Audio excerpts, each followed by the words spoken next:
The dust rose in clouds around her tattered boots as Helena Winters collapsed against the weathered wooden post outside the Red Canyon saloon, her stomach cramping with a hunger so fierce it made her dizzy. She had walked 17 miles since dawn through the Nevada desert, following the railroad tracks into the small town of Winnemucca.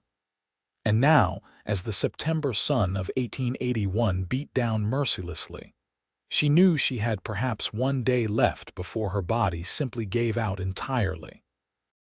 Her dress, once a respectable blue calico, hung in filthy tatters around her thin frame, and her dark hair had escaped its pins to fall in matted tangles down her back.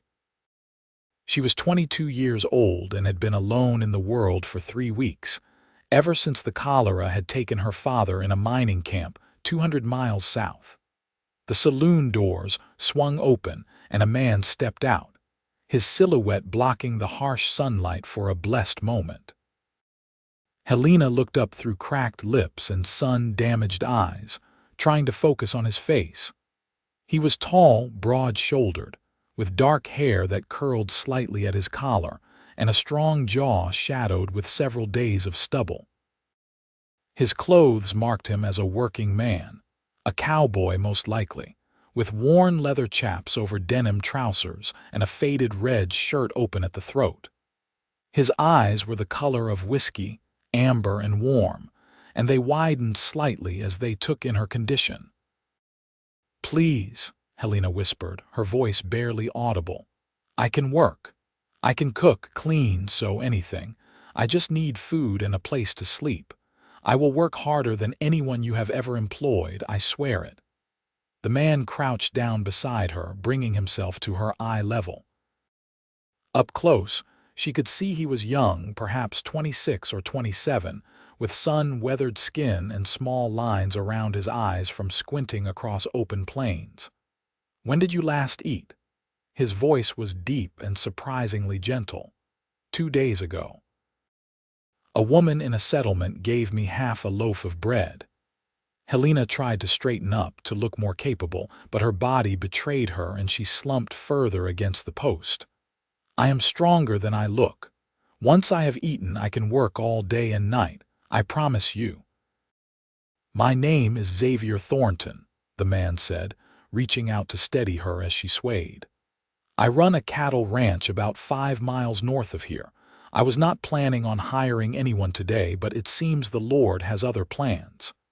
He stood up and turned back toward the saloon. "Ben, bring out some bread and water." A weathered older man appeared in the doorway with a tin cup and a thick slice of bread. Xavier took them and knelt beside Helena again. "Drink this slowly, just sips. If you gulp it down, you will be sick." Helena took the cup with trembling hands and did as he instructed, forcing herself to take tiny sips even though everything in her screamed to drain it in one go. The water was cool and tasted like salvation. When she had taken several small sips, Xavier handed her the bread. "Same thing. Small bites. Your stomach needs time to remember what food is." She nodded, tearing off a tiny piece of bread and placing it in her mouth. It was fresh, still soft, and she nearly wept at the taste of it. Xavier sat down on the wooden walkway beside her, his long legs stretched out in front of him, and waited patiently while she ate and drank. People passed by on the dusty street, casting curious glances their way, but he did not seem to notice or care. "Where are you from?" he asked after a while. "California originally. My mother died when I was 12 and my father and I moved from place to place, following work. He was a miner, a good one, but the cholera took him near Tanapa 3 weeks ago." Helena took another small sip of water. "I had nothing left there, no money, no friends. I thought if I could make it to a town, I could find work." "You have family anywhere?" "No, it has been just my father and me for 10 years. Xavier was quiet for a moment, his amber eyes studying her face. There was something in his expression she could not quite read, a softness mixed with determination. I really was not lying about not planning to hire anyone. My ranch is small, just me and my younger brother Sam running about 200 head of cattle. We get by, but we are not exactly prosperous. That said, we do need help. The house is a disaster. Our clothes are more patches than original fabric at this point, and we have been eating beans and hardtack for so long I have forgotten what a proper meal tastes like. I can cook, Helena said quickly, sitting up straighter despite her exhaustion. My mother taught me before she passed. I can make a good stew stretch to feed a crew, and I know how to bake bread and biscuits. I can preserve vegetables, smoke meat, all of it. Can you ride a horse? The question surprised her. Yes, my father and I traveled by horseback often. I am not skilled, but I can stay in the saddle. Xavier nodded slowly, as if making up his mind about something. Here is what I am offering. You come out to the ranch and you handle the cooking, cleaning, laundry, and mending. In exchange, you get room and board and $5 a month. It is not much, but it is honest work and you will never go hungry. The work will be hard and the accommodations are basic, but you will be safe. My brother and I are not perfect, but we are decent men, and we will treat you with respect. Helena felt tears prick her eyes for the first time since her father's death. She had been so focused on simply surviving, on putting one foot in front of the other, that she had not allowed herself to feel anything. Now, faced with this unexpected kindness from a stranger, the emotions threatened to overwhelm her. Why are you helping me? Xavier looked out at the dusty street, squinting against the bright sunlight. My mother died when Sam and I were young. Our father raised us alone, and it was hard on him. He never quite recovered from losing her, and when he passed 5 years ago, he left us the ranch and one piece of advice. Take care of people when you can, because you never know when you will be the one who needs taking care of. He turned back to her, his amber eyes serious. You need help. I can provide it. It is that simple. I accept, Helena said without hesitation. Thank you. I will not disappoint you. Finish that bread and water and then we will get you out to the ranch. I have a wagon around back. Xavier stood up and stretched, his joints cracking audibly. Fair warning, the place is rough. We have been bachelors for a long time and it shows. But the roof does not leak, and there is a proper bedroom you can have. Sam and I will bunk in the loft. As Helena finished her meager meal, she watched Xavier disappear around the side of the saloon. She could hear him talking to someone, his voice carrying on the dry desert air, and then the sound of a horse whinnying. Her mind was racing, trying to process this sudden change in fortune. Hours ago, she had been convinced she would die alone in the desert, another nameless victim of the harsh western frontier. Now she had employment, shelter, and the promise of food. It seemed too good to be true, and a small voice in the back of her mind whispered warnings about trusting strangers. But when Xavier returned, leading a sturdy bay horse hitched to a simple wooden wagon, the worried voice quieted. There was something about him, something in the straightforward honesty of his gaze and the gentleness of his manner that made her feel safe. He helped her up onto the wagon seat with careful hands, supporting her weight as if she were made of spun glass, and then climbed up beside her. The ride out to the ranch took nearly an hour, following a dusty track that wound through scrubby desert dotted with sagebrush and the occasional stunted juniper tree. Xavier did not talk much during the journey, but the silence was comfortable rather than awkward. Helena found herself studying him from the corner of her eye, taking in the confident way he handled the reins and the easy posture of a man completely at home in this harsh landscape. The Thornton Ranch, when it finally came into view, was modest but well-maintained. A simple wooden house sat in a shallow valley, surrounded by a few outbuildings including a barn, a smokehouse, and what looked like a chicken coop. A creek ran behind the property, its banks lined with cottonwood trees that provided blessed shade. Cattle grazed in the distance, their forms wavering in the heat shimmer rising from the desert floor. "It is not much," Xavier said as he pulled the wagon to a stop in front of the house. "But it is home." A younger man emerged from the barn, wiping his hands on his trousers. He had the same dark hair and strong build as Xavier, though his features were softer, less weathered by sun and wind. "Did you get the supplies?" he called out, then stopped short when he saw Helena. "Who is this?" "Sam, this is Helena Winters. She's going to be helping us around the place." "Helena, this is my brother Samuel." Xavier jumped down from the wagon and came around to help her down. Her legs were shaky, and she had to lean on him heavily to stay upright. Samuel approached slowly, his blue eyes curious but friendly. He looked to be about 21 or 22, still carrying some of the softness of youth in his face. "Helping us how?" "Cooking, cleaning, mending. All the things we have been neglecting because we do not have time or skill for them." Xavier kept a supporting arm around Helena's waist as they walked toward the house. "She's going to take the bedroom. We will move our things to the loft." "The bedroom has been a storage room for 3 years," Samuel pointed out. "Then I guess we will be spending the evening clearing it out." Xavier pushed open the front door and helped Helena inside. The interior of the house was dim and blessedly cool after the harsh sun outside. Helena's eyes adjusted slowly, taking in a large main room that served as kitchen, dining area, and living space all in one. A stone fireplace dominated one wall, with a proper iron stove set up for cooking. A rough wooden table surrounded by mismatched chairs occupied the center of the room, and every surface was covered with the accumulated clutter of men living alone. Dirty dishes, discarded clothing, stacks of old newspapers, saddle leather needing repair, and countless other items. "I told you it was bad," Xavier said, sounding embarrassed. Helena looked around at the chaos and felt something stir inside her, something she had not felt in weeks: purpose.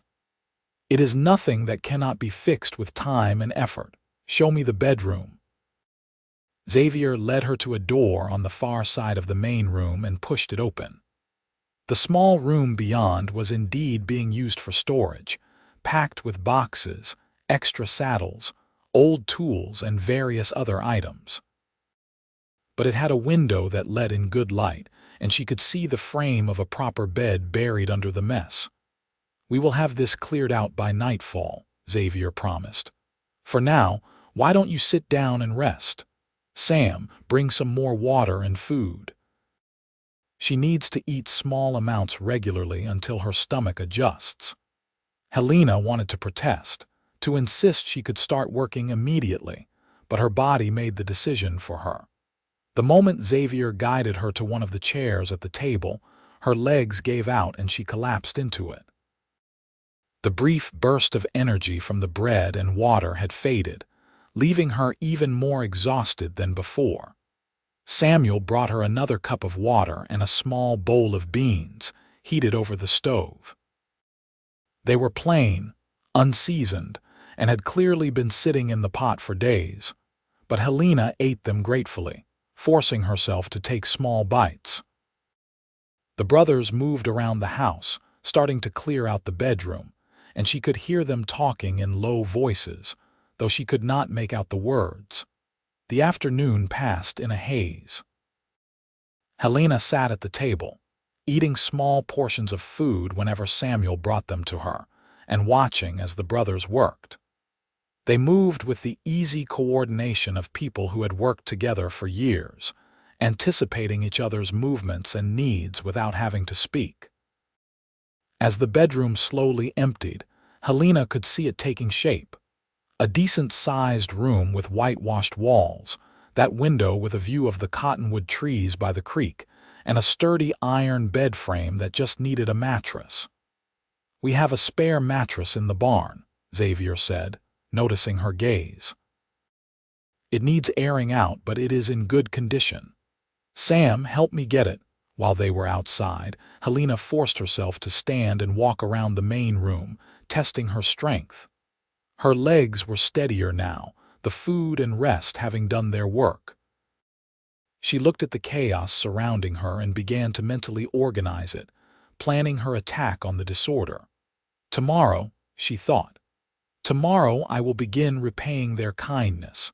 The brothers returned with a large mattress, beating dust out of it as they maneuvered it through the door. They wrestled it onto the bed frame and Xavier disappeared again, returning with an armload of quilts and linens. "These are clean," he said, dumping them on the bed. "Well, relatively clean. They have been in a trunk." "They are perfect," Helena said softly. "Thank you, both of you." "I do not know how to express my gratitude." Xavier waved off her thanks. "You can thank us by getting some proper rest. Tomorrow will be soon enough to start working. Tonight, you just focus on recovering." As the sun began to set, painting the desert sky in shades of orange and purple, Helena made up her bed with the quilts and lay down for the first time in weeks on something soft. Through the thin walls, she could hear the brothers moving around in the main room, their voices a comforting murmur. Despite everything, despite her exhaustion and grief and the strangeness of her situation, she felt safe. She fell asleep almost immediately, plunging into a dreamless darkness that was more like unconsciousness than true rest. She woke to bright sunlight streaming through her window and the smell of coffee. For a moment she was disoriented, unsure where she was, and then memory returned in a rush. The ranch, Xavier, her new position. She sat up quickly, alarmed that she had slept so late, and immediately regretted the sudden movement as her head spun. "Easy," Xavier's voice came from the doorway. He was leaning against the frame, a cup of coffee in his hand, watching her with those warm, amber eyes. "You have been asleep for almost 15 hours. Your body needed it." "I should be working," Helena protested, swinging her legs out of bed. She was still wearing the tattered dress from yesterday, and she was suddenly acutely aware of how she must look and smell. "You will be soon enough. But first, you need to build your strength back up." Xavier pushed off from the door frame and disappeared, returning a moment later with another cup of coffee and a plate with bread and eggs. "Eat this. Then, if you are feeling up to it, there is a bathing room attached to the back of the house. It is rudimentary, but there is a large tub and we can heat water for you. I am sure you would like to wash." Helena took the plate with trembling hands, overwhelmed again by his thoughtfulness. "You have already done so much. We had eggs because our chickens lay them whether we want them to or not. And Sam bakes bread every few days because even he cannot stomach beans for every meal. This is not charity, Helena. This is just breakfast." Xavier smiled, and the expression transformed his face, softening the hard lines and making him look younger, almost boyish. "Eat. I will start heating water." Over the next 2 weeks, Helena slowly regained her strength and began to transform the Thornton Ranch house. She started small, washing dishes and sweeping floors, but as her energy returned, she became more ambitious. She scrubbed every surface until it gleamed, organized the chaos into neat systems, mended the brothers' clothing, and most importantly, she cooked. Real meals, hot and flavorful and varied, using the supplies Xavier purchased on his trips into Winnemucca, and the vegetables from the rather neglected garden behind the house. The brothers reacted to these changes with a mixture of delight and bewilderment. Samuel, she learned, was easygoing and friendly, quick to laugh and full of stories about their adventures on the ranch. Xavier was quieter, more reserved, but she often caught him watching her with an expression she could not quite decipher, something warm and wondering that made her heart beat a little faster. She learned their rhythms and routines. They rose before dawn to tend the cattle, returning for breakfast ravenous and covered in dust. Midday brought various tasks: fence repairs, horse training, equipment maintenance, checking on water sources. Evening found them back with the herd, ensuring all was well before nightfall.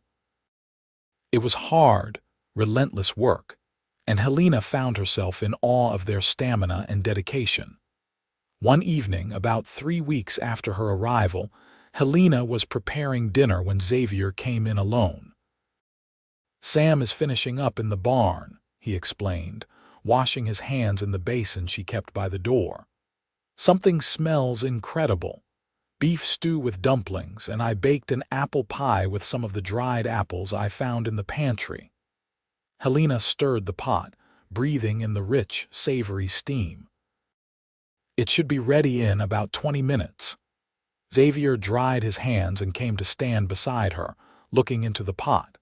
He was close enough that she could smell him, leather and soap and something warm and masculine that was uniquely him.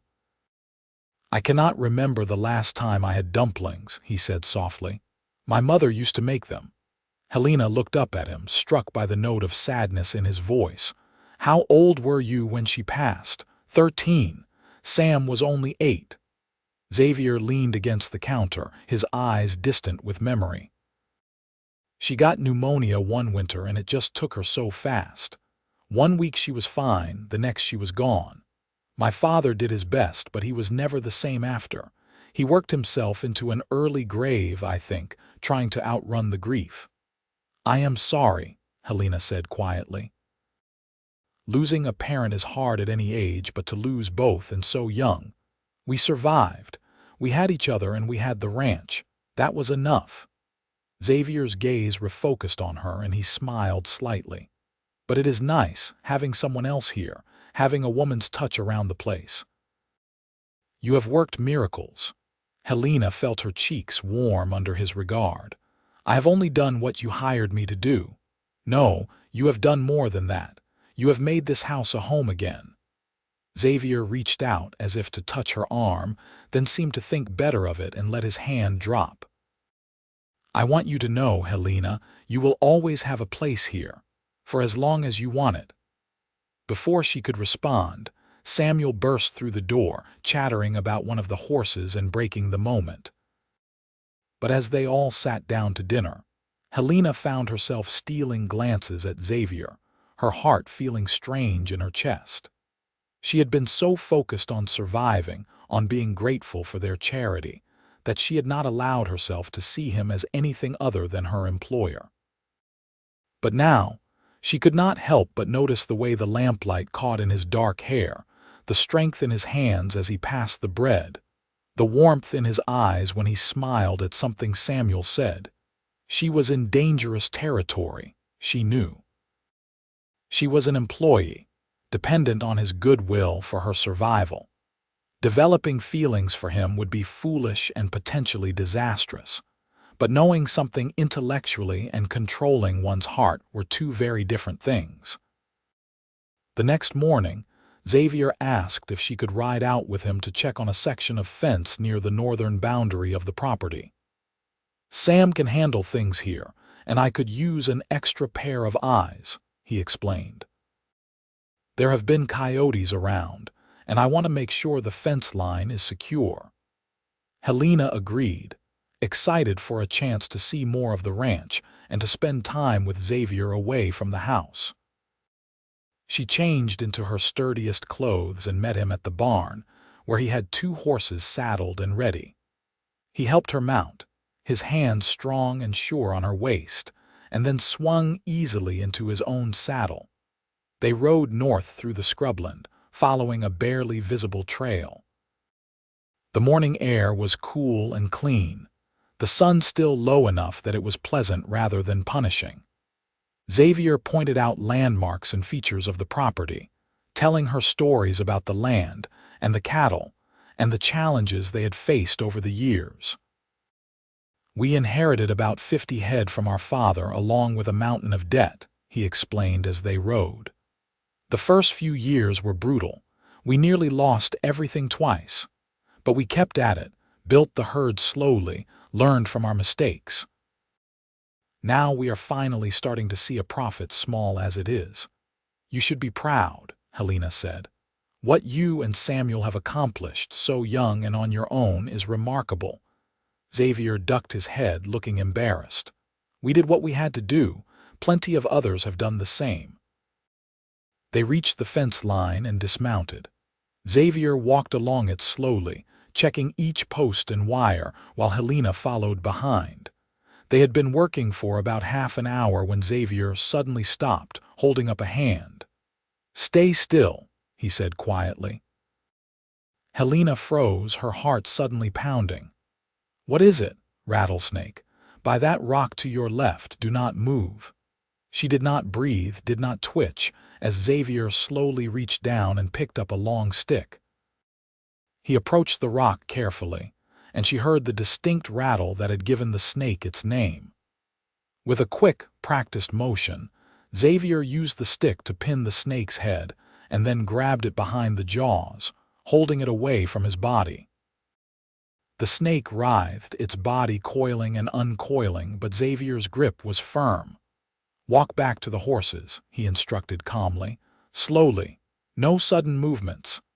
Helena did as he said, her legs shaking. When she reached the horses, she turned to see Xavier carrying the snake far off the trail and releasing it in the scrubland. He walked back to her, brushing his hands on his trousers. "Are you all right?" "Yes, thank you. I did not even see it."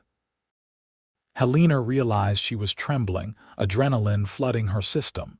Xavier stepped close, his hands coming up to rest on her shoulders. "Hey, it is all right. You are safe. The desert is full of dangers, but you learn to watch for them. You did exactly right staying still." Helena looked up at him, into those warm, amber eyes full of concern, and something shifted inside her. This was not just gratitude she felt, not just respect or friendly affection. This was something deeper, more profound, more frightening. She was falling in love with Xavier Thornton. The realization must have shown on her face because Xavier's expression changed, softened, his hands on her shoulders tightening slightly. "Helena," he said, his voice rough, and then he was kissing her. It was gentle at first, questioning, giving her every opportunity to pull away. But Helena did not want to pull away. She pressed closer, her hands coming up to grip his shirt, and the kiss deepened, became something urgent and desperate. Xavier's arms wrapped around her, pulling her tight against him, and Helena felt as if she were drowning and being saved all at once. When they finally broke apart, both breathing hard, Xavier rested his forehead against hers. "I am sorry," he said. "I should not have done that. You work for me. You are dependent on me. I had no right." "I wanted you to," Helena said firmly. "Xavier, I am not some fragile thing you need to protect from yourself. If I had not wanted that kiss, I would have stopped it." He pulled back to look at her, his hand still on her waist. "I have been fighting this for weeks.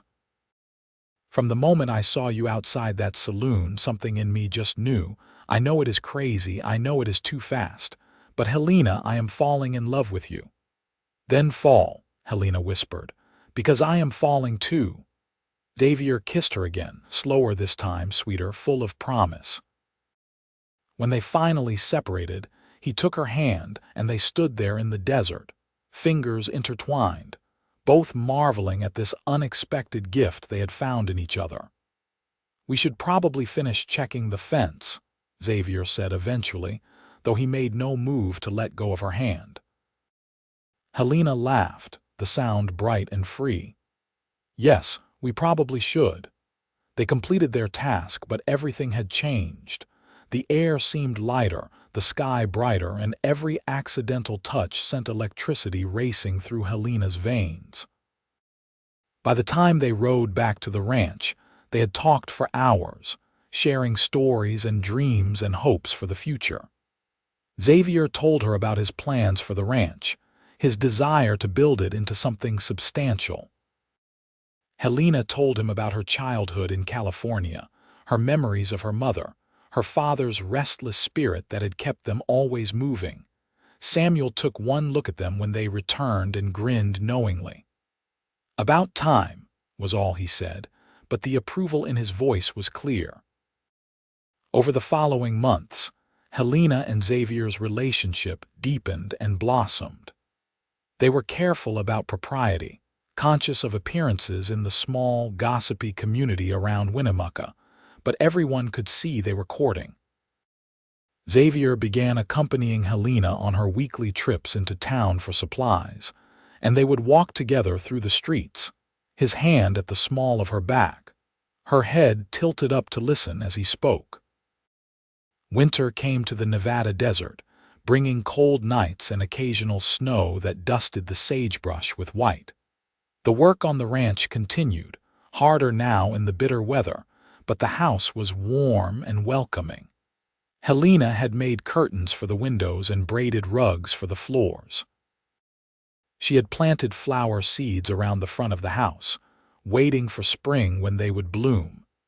She had transformed the Thornton ranch into a real home, and in the process, she had found her own home as well. On Christmas Eve, Xavier asked her to take a walk with him after dinner. They bundled up in coats and scarves and walked down to the creek, their breath misting in the cold air. The cottonwood trees were bare, their branches etched black against the star-filled sky. "I have been thinking," Xavier said as they stood beside the frozen creek, "about my father's advice about taking care of people. When I saw you outside that saloon, I thought I was helping you. I thought I was the one doing the charitable thing, giving you work when you needed it. But Helena, you have given me so much more than I ever gave you.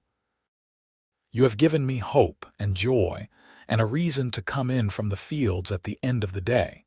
You have made me remember what it is like to want something beyond mere survival." He reached into his coat pocket and pulled out a small wooden box. "This was my mother's ring. My father gave it to me before he died, told me to save it for the woman who made me believe in the future again." He opened the box to reveal a simple gold band with a small sapphire. "Helena Winters, will you marry me?" Helena's vision blurred with tears. "Yes," she said, her voice breaking. "Yes, Xavier, I will marry you." He slipped the ring on her finger and kissed her, and Helena felt as if her heart might burst from happiness. She had come to this ranch begging for work, for a chance to survive, and Xavier had shown her something so much more important. He had shown her how to truly live, how to hope and dream and love with her whole heart. They were married in the spring of 1882, in a simple ceremony at the church in Winnemucca. Samuel stood up as Xavier's best man, and the wife of a neighboring rancher served as Helena's matron of honor.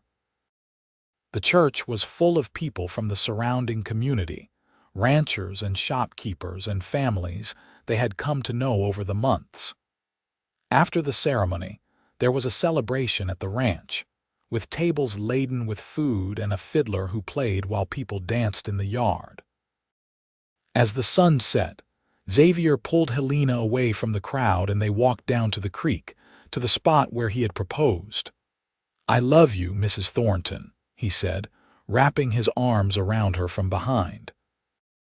"I love you too." Helena leaned back against him, marveling at how much her life had changed in less than a year.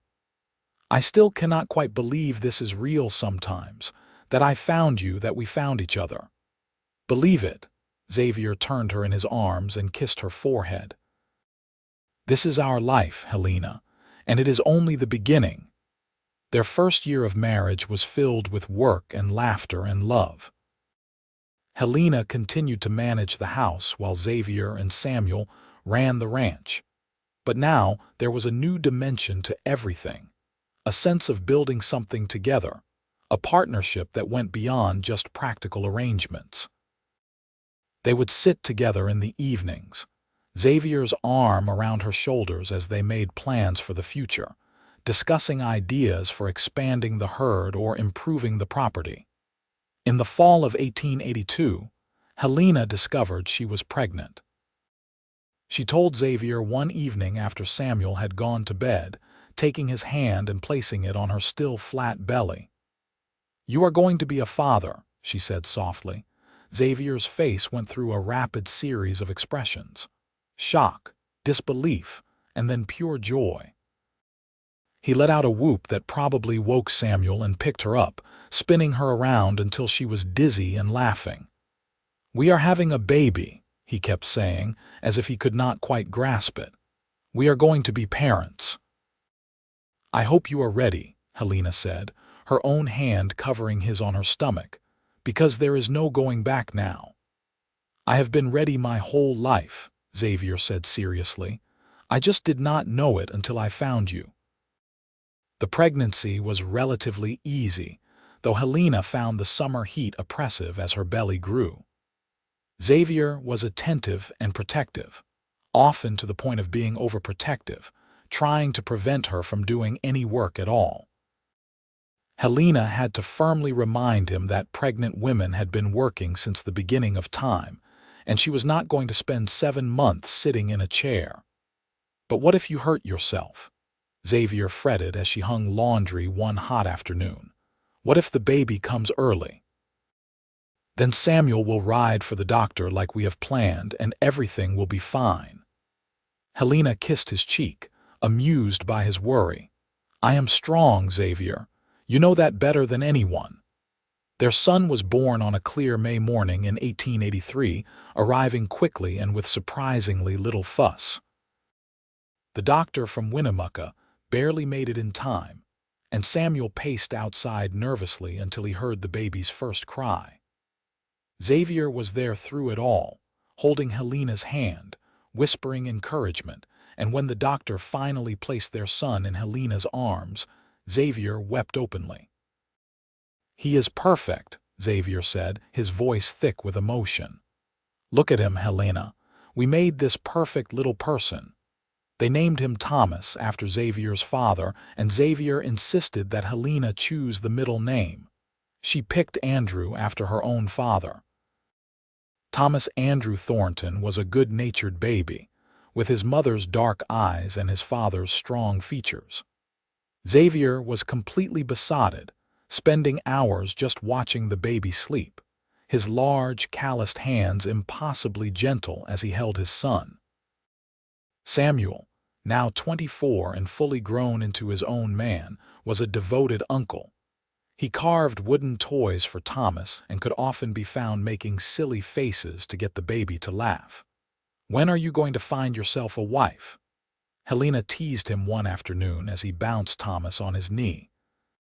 "When I find one as good as my brother found," Samuel replied with a grin. "Which seems unlikely, since you set the bar pretty high." As Thomas grew from baby to toddler, the ranch continued to prosper. Xavier's hard work and careful management were paying off, and they were able to hire 2 ranch hands to help with the increasing workload. The house expanded too, with Xavier and Samuel building an addition that gave them more bedroom space and a proper dining room. In the summer of 1885, Helena gave birth to their second child, a daughter they named Grace. She had Xavier's amber eyes and a head full of dark curls, and she was a force of nature from the moment she arrived, loud and demanding and utterly fearless. Thomas, now 2 years old, was fascinated by his baby sister, wanting to help with everything. Life settled into a comfortable rhythm. The ranch thrived, the children grew, and Xavier and Helena's love deepened with each passing year. They had their challenges, of course. There were droughts that stressed the water supply, harsh winters that took a toll on the herd, and the occasional injury that came with ranch life. But they faced everything together, partners in every sense of the word. One evening, when Thomas was 5 and Grace was 3, Helena stood at the window watching Xavier teach their son to rope a fence post. Thomas was completely focused, his little face serious as he tried to mimic his father's movements. Grace was toddling around them, chattering away about something only she understood, and Xavier was splitting his attention between both children with the ease of long practice. Samuel came to stand beside Helena, following her gaze. "You two have built something really special here," he said quietly. "Not just the ranch, but the family, the life. It is what our parents would have wanted for us." "I almost did not make it here," Helena said, remembering that desperate walk into Winnemucca, the certainty that she was going to die. If Xavier had not come out of that saloon when he did, if he had been anyone other than who he is, I would not be here. None of this would exist. But he did come out, and he was exactly who he needed to be. That is the thing about life, Helena. Sometimes the worst moments lead to the best things. Samuel smiled. "I am glad he found you that day. You made him whole in a way Sam and the ranch never could. You gave him a reason to dream beyond just surviving." "He did the same for me," Helena said softly. "I begged him for work, for a chance to survive. And he gave me that, but he also showed me what it means to truly live, to hope and dream and love without reservation. He saved my life in more ways than one." That night, after the children were asleep and the house was quiet, Helena and Xavier sat together on the porch, watching the stars emerge in the darkening sky. Xavier's arm was around her shoulders and she was tucked against his side, perfectly content. "What are you thinking about?" Xavier asked, pressing a kiss to the top of her head. "About that day you found me outside the saloon, about how lost I was, how certain I was that I had come to the end of my road." Helena laced her fingers through his. "And I am thinking about how wrong I was. It was not the end of anything. It was the beginning of everything. I saw you sitting there, and it was like something just clicked into place inside me. I knew I was supposed to help you, but more than that, I knew you were going to be important to me. I could not have explained it then, but I felt it." Xavier turned to look at her, his amber eyes serious in the starlight. "You once told me that I showed you how to live, but Helena, you did the same for me. Before you came, I was just going through the motions, doing what needed to be done to keep the ranch running. You reminded me that there is more to life than work and responsibility. You brought joy and love and purpose to everything."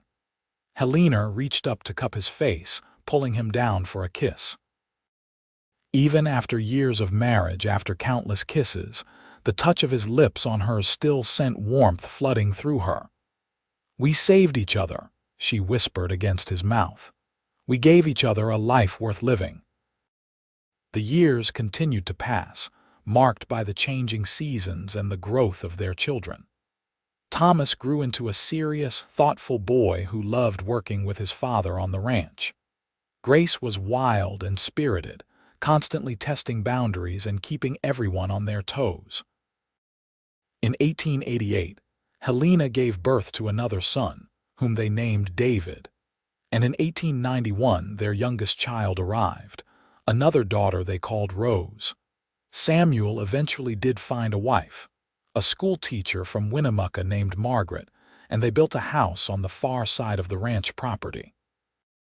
The two families remained close, with the children growing up together, more like siblings than cousins.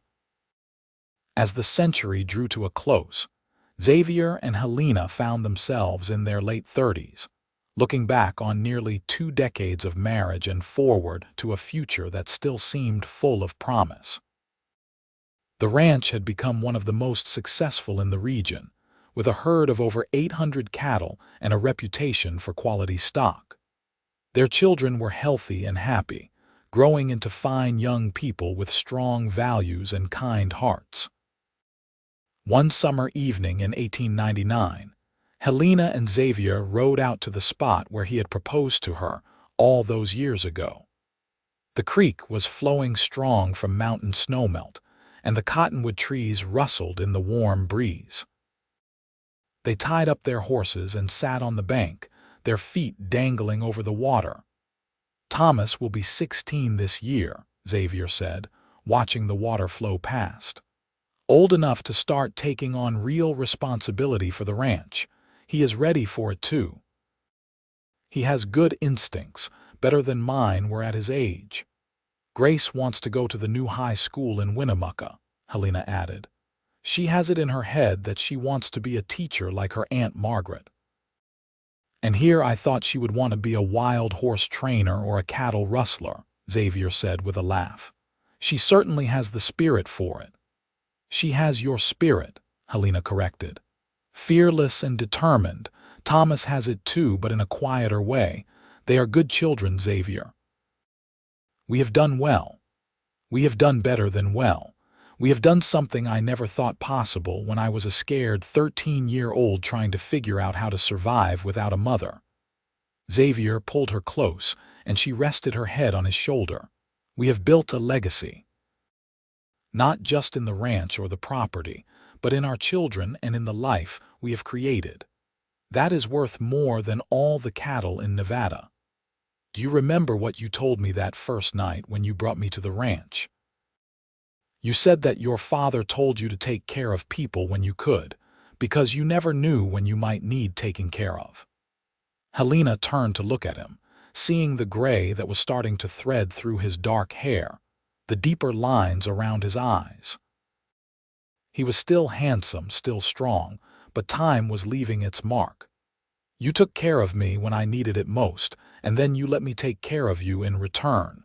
We have spent 18 years taking care of each other, and I would not trade a single moment of it.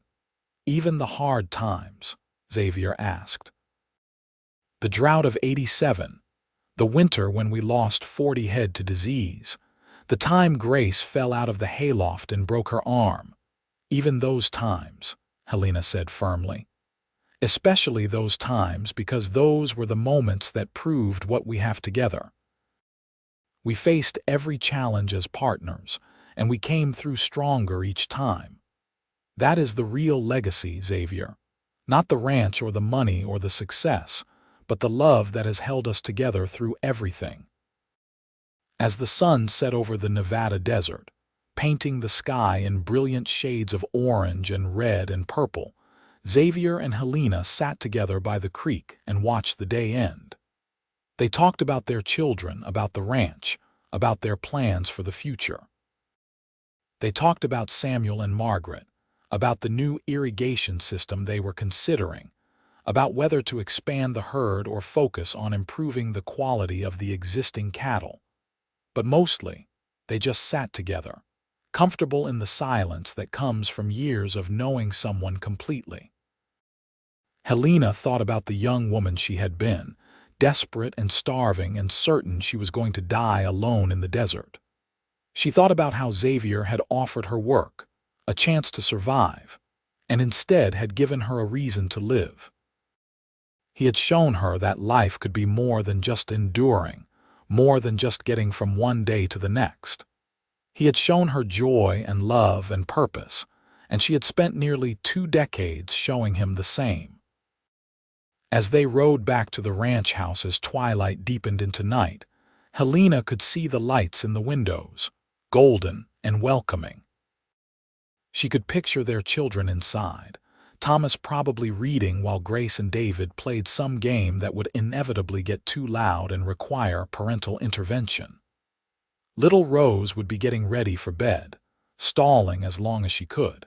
It was ordinary and chaotic and absolutely perfect. Xavier helped her down from her horse, his hands on her waist, and she smiled up at him in the darkness. "Thank you," she said softly. "For what?" "For stopping that day. For offering me work instead of just a meal and sending me on my way. For seeing something in me worth saving." Xavier cupped her face in his hands, his thumbs tracing her cheekbones. "Helena, I did not save you. We saved each other. And I would make the same choice every single day for the rest of my life. You are the best thing that ever happened to me, and I thank God every day that I walked out of that saloon when I did." He kissed her then, slow and sweet, a kiss that held 18 years of love and commitment and partnership.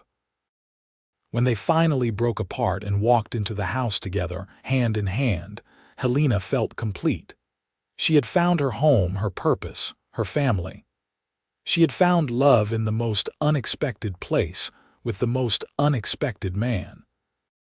The children swarmed them as they entered, full of stories about their day and demands for attention. Xavier scooped up Rose while Thomas tried to tell them both about something he had seen in the north pasture.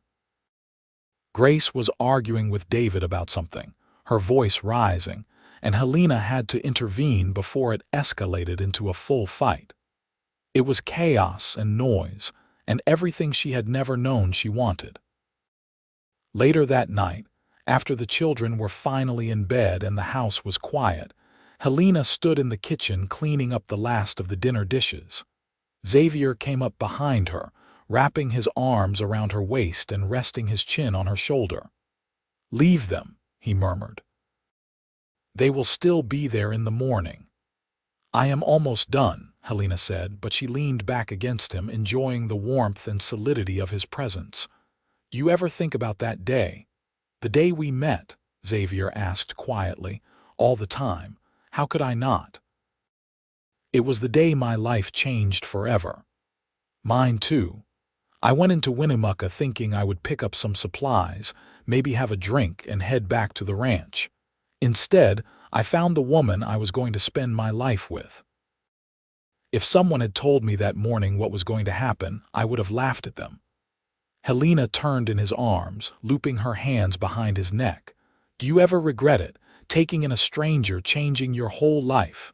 "Never, not once." Xavier's voice was firm, his eyes intense. "You and our children are the best thing in my life, Helena. Everything else, the ranch, the success, all of it means nothing without you." "I love you," Helena said simply, "more than I ever thought it was possible to love anyone.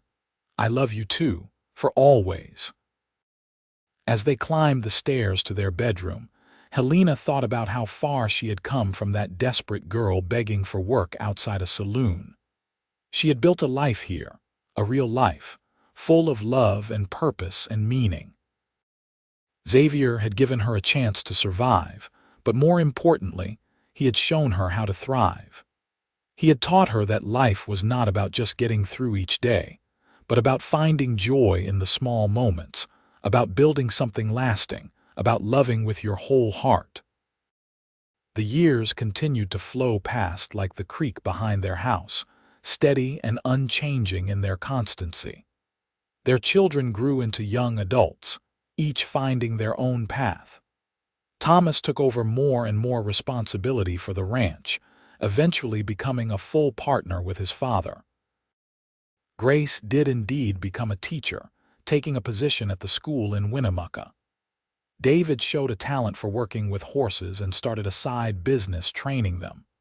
Rose, the youngest, was still finding her way, but she had her mother's practical nature and her father's quiet strength. In 1905, Thomas married a rancher's daughter from a neighboring property, and Xavier and Helena became grandparents for the first time when their grandson was born the following year. Holding that tiny baby, seeing her son as a father, Helena was struck by the passage of time and the continuity of life. This was the legacy she and Xavier had built, not just in property and possessions, but in the generations that would follow them. Xavier, now in his early 50s, had gray hair and weathered skin, but he was still strong and vital, still working the ranch every day alongside his sons. Helena, at 46, had a few gray strands in her dark hair and laugh lines around her eyes, marks of a life well lived.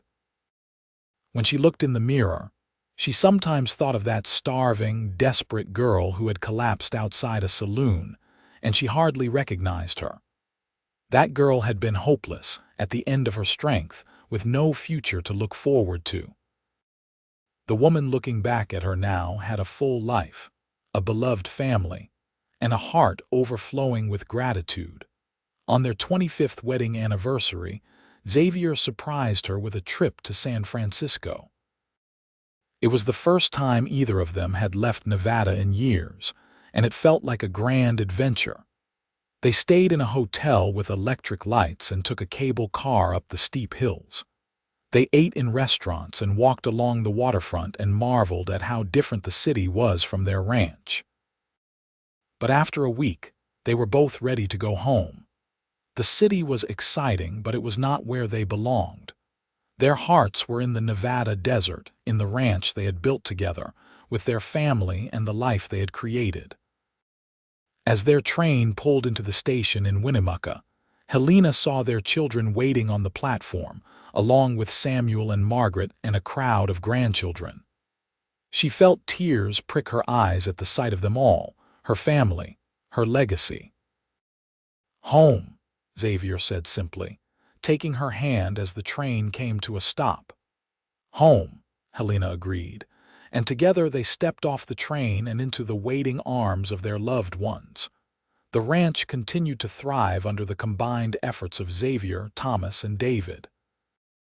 They modernized where it made sense, bringing in new breeding stock and improving their grazing management. But they kept the core values that had always guided them: hard work, integrity, and a commitment to the land and the animals in their care. Helena continued to be the heart of the household, though as the years passed and her daughters-in-law took on more responsibility, she found herself with more leisure time. She took up painting, capturing the stark beauty of the desert landscape in watercolors.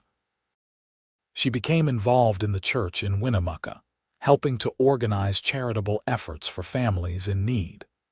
She never forgot what it was like to be desperate and starving, and she made sure that no one in her community went hungry if she could help it. As the world changed around them, entering a new century with automobiles and telephones and all manner of modern conveniences, Xavier and Helena's love remained constant. They still took evening walks down to the creek. They still sat together on the porch watching the sunset. They still reached for each other in the night, finding comfort and passion in arms that had held each other for decades. In 1915, on a warm spring morning much like the one on which their first son had been born, Xavier woke to find Helena already up and standing at the window, looking out at the sunrise. He came to stand behind her, wrapping his arms around her waist in a gesture that had become second nature over their 33 years of marriage. "What are you thinking about?" he asked, his voice still rough with sleep. "About how lucky we are, how blessed we have been." Helena leaned back against him, still fitting perfectly into his embrace. "We have had such a good life together, Xavier. The best life," he agreed. "Though it is not over yet, we still have plenty of years ahead of us." And they did. They watched their grandchildren grow and their great-grandchildren be born. They saw Thomas become a grandfather himself, making them great-great-grandparents. The ranch passed to the next generation, and then to the one after that, but Xavier and Helena remained its heart and soul, the foundation on which everything else was built. They grew old together, their bodies slowing down but their minds remaining sharp and their love never diminishing. Xavier's hands developed arthritis that made rope work difficult, but they were still gentle when they touched his wife. Helena's eyesight faded, making her beloved painting harder, but she could still see clearly the face of the man she loved. On a summer evening in 1929, when Helena was 70 and Xavier was 74, they sat together on the porch of the ranch house and watched the sunset paint the desert sky in brilliant colors. Their children and grandchildren were gathered inside, 3 generations of Thorntons celebrating a family birthday. The sound of laughter and conversation drifted out through the open windows, a soundtrack to the life they had built. "You remember the day we met?" Xavier asked, as he had asked so many times over the years. "Every detail," Helena replied, as she always did. "The dust, the heat, the hunger, the desperation, and then you stepping out of that saloon like an angel sent to save me." "I was no angel." just a rancher who needed help around the house. You were exactly what I needed, not just someone to give me work, but someone to show me that life was worth living, someone to love and be loved by, someone to build a future with. Helena turned to look at him, this man who had been her partner for nearly 50 years, and her heart swelled with love so profound it almost hurt. You gave me everything, Xavier. Everything I have, everything I am, it all comes back to you. We gave it to each other, Xavier corrected gently. I was just surviving before you came, Helena, going through the motions of living without really living at all. You taught me what it meant to be truly alive, to have purpose and joy and love. Every good thing in my life traces back to that day I found you outside the saloon. They sat in comfortable silence as the sun sank below the horizon, painting the desert in shades of purple and gold. The air began to cool, bringing relief from the heat of the day, and somewhere in the distance, a coyote howled. Inside the house, someone started playing the piano and children's voices rose in song. "This is what heaven must be like," Helena said softly. "Surrounded by the people you love in the place you belong, with the person who makes you whole beside you." "Then I am already in heaven," Xavier said, "because I have had all of that for almost 50 years. He took her hand, their fingers interlacing with the ease of long practice, and they sat together as the stars began to emerge in the darkening sky. Neither of them needed to say anything more. They had said everything that needed saying over the decades of their marriage, in words and actions, and the simple fact of their presence in each other's lives. Helena thought about that desperate girl who had begged for work, who had been certain she was going to die alone and forgotten in the harsh desert. She thought about how Xavier had looked past her filthy clothes and emaciated frame and seen someone worth saving, someone worth taking a chance on. He had offered her work, but he had given her so much more. He had given her a home, a family, a purpose, and most importantly, a love that had sustained her through every challenge and celebrated every joy. Xavier had shown her what it meant to truly live, and in return she had shown him the same. Together, they had built something remarkable, something that would last for generations beyond their own lives. They had created a legacy of love and family and hard work and integrity. They had taken the harsh, unforgiving land of the Nevada desert and made it bloom. They had taken two lonely, damaged souls and made them whole. As the evening deepened into night and the family began to drift outside to join them, Helena leaned her head on Xavier's shoulder and closed her eyes, content. She had survived, yes, but more importantly, she had lived. She had truly, deeply, completely lived. And it was all because of the cowboy who had stopped to help a desperate stranger one dusty afternoon in Winnemucca all those years ago. Their story was not one of dramatic rescues or grand gestures, though it had elements of both. It was a story of quiet kindness, of seeing worth in another person when they could not see it in themselves. It was a story of partnership and commitment, of facing life's challenges together and celebrating its joys side by side. It was a story of love, simple and profound, that had sustained them through decades and would continue through the generations that followed. As the stars wheeled overhead and their family surrounded them with warmth and laughter, Xavier and Helena Thornton sat hand in hand. Two souls who had found each other against all odds and built a life beyond anything either had imagined possible. She had begged for work to survive, and he had shown her what it meant to truly live instead. And in doing so, they had both found everything they had ever needed: a home, a purpose, and a love that would last forever.